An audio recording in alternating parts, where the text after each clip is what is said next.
Hey friends, this is Meredith from the Papercraft. I apologize for my scraggly voice today. I've gotten over a little bit of a cold, but I just wanted to take a few minutes to show you a brand new tutorial. It's going to be a three-dimensional quilled flower bud. So slightly different than anything I've shown before, and I hope you enjoy it. As far as supplies go for these 3D flower buds, I chose to use the thinnest paper that you can buy commercially, and that's going to be 1/16 of an inch wide quilling paper strips. I'm starting off by tearing the ends off of 3 strips of this quilling paper. It's, by the way, from a company called Papercraft Papers, and it's their mauve shade. It's a light pinkish purple.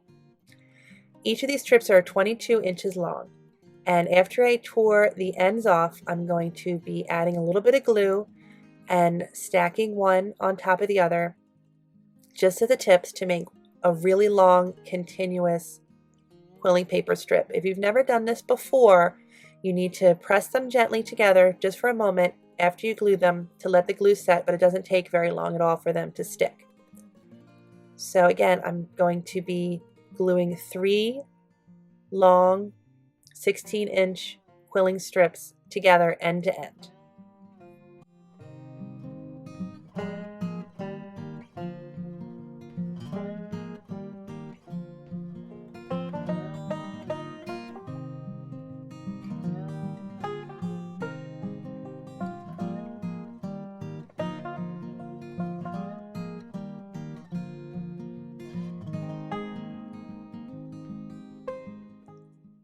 Once the pieces of quilling paper are stuck together end to end, I'm going to roll them up into a tight coil. Whenever I am rolling a really long strip, I like to use an automatic or a battery operated quilling tool. I've written and done videos about these tools before. They do take some getting used to. So I just wanted to pull it out today just to show it once again. Sometimes it doesn't roll the entire length of the paper, but it's a good way to get started with most of it. And I have found that using a needle tool to pull it off of the quilling tool does make it a little bit easier. I know that might look kind of tricky and ridiculous to use that automatic tool, but it's a fun thing to have around. And if you're making a lot of these, your arm's probably going to get a little tired. So anyway, after I made the tight coil, I'm going to glue the tail just to set that shape, and then I'm going to set that aside.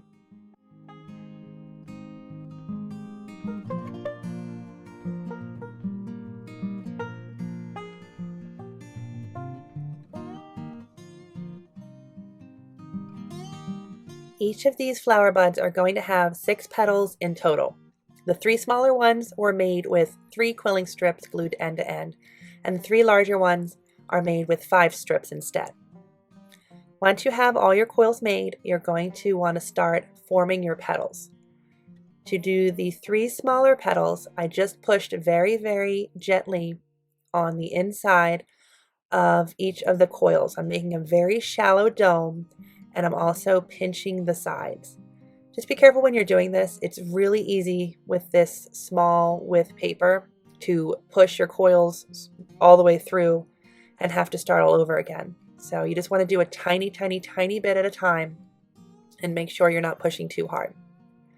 Once I have that shape set, I'm going to apply a little bit of glue to the inside and use a small paintbrush to spread that around. That's going to keep the shape as it dries.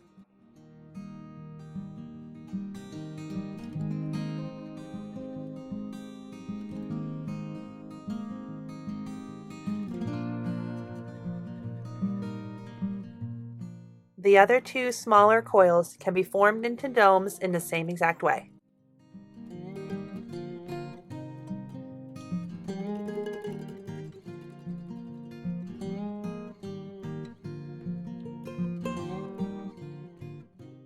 Now this is my favorite part of this whole project. These larger coils we're going to turn into the flower petals that are on the outside of the bud that look like they're actually blossoming. To do that, you're going to make an indent in the middle. You're going to pinch the bottom just slightly, and then you're going to pull the top backwards. So you can see as I turn it there, it sort of looks like a letter S. It goes out one way and then it goes into the center again.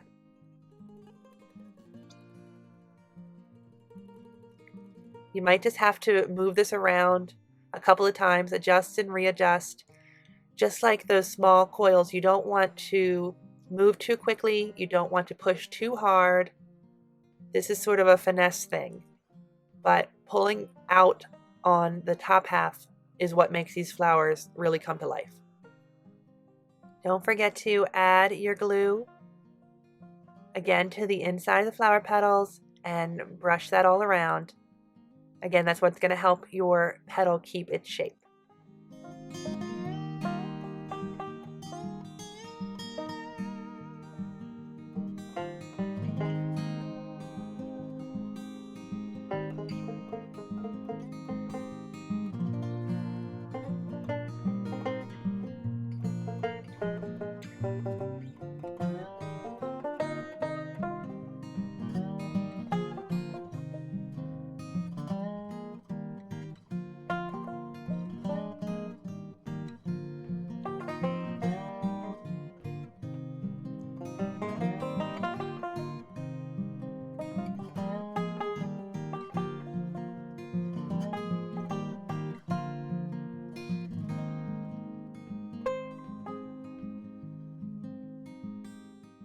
You're going to want to make sure that the glue on your flower petals has totally dried before you start forming your flower.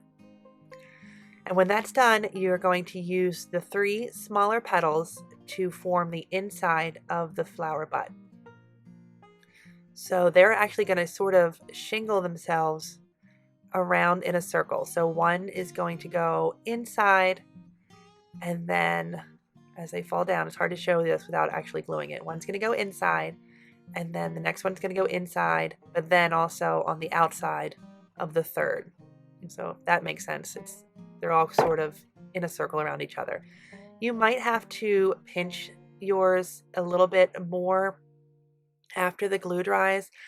If you don't push too hard, this should be just fine. You don't really want to manipulate them too much because, again, that glue is holding all those papers together, but a little bit should make it okay.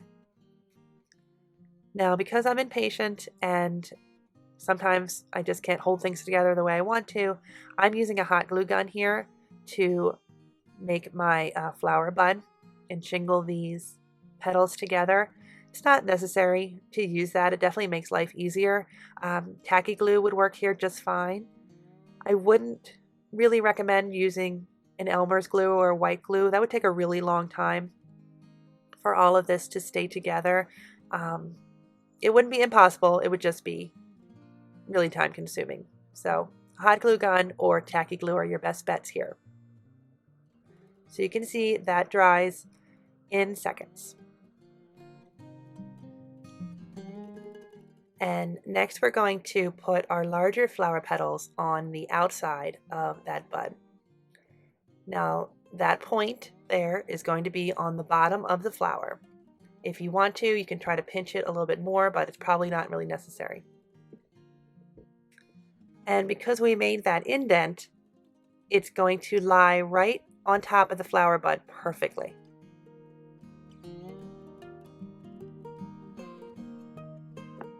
So to get that to stay, you're going to want to use a bead of glue where 2 of the smaller petals meet. And that little joint fits right in the indent of the larger petal. And you're going to move around your flower bud, putting the next ones on the same way.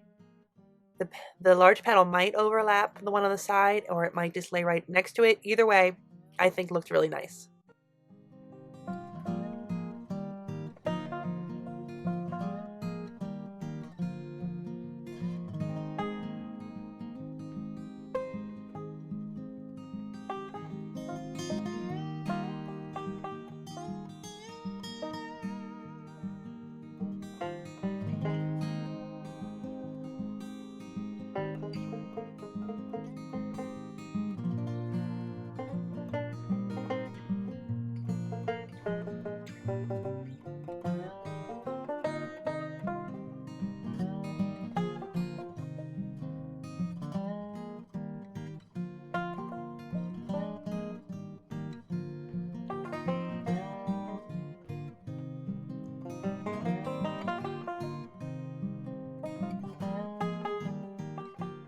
I did just want to note that I did try this same tutorial with a larger 1/8 inch quilling paper strip, and it did work. It's actually easier to mold the petals out a little bit because you have more flexibility with the larger width.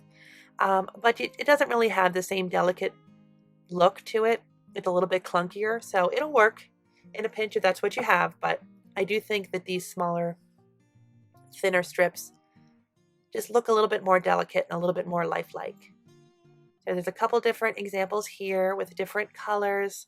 The pink one actually has larger inner petals. I think those are 4 strips together instead of just 3, just to see how that looked as well. So I'm also going to be putting these on some floral wire as stems. So I'm just cutting them down to size, about 5 inches. And then I'm going to be adding a little bit of hot glue on the bottom of each bud, and then putting in the stem and letting the glue dry.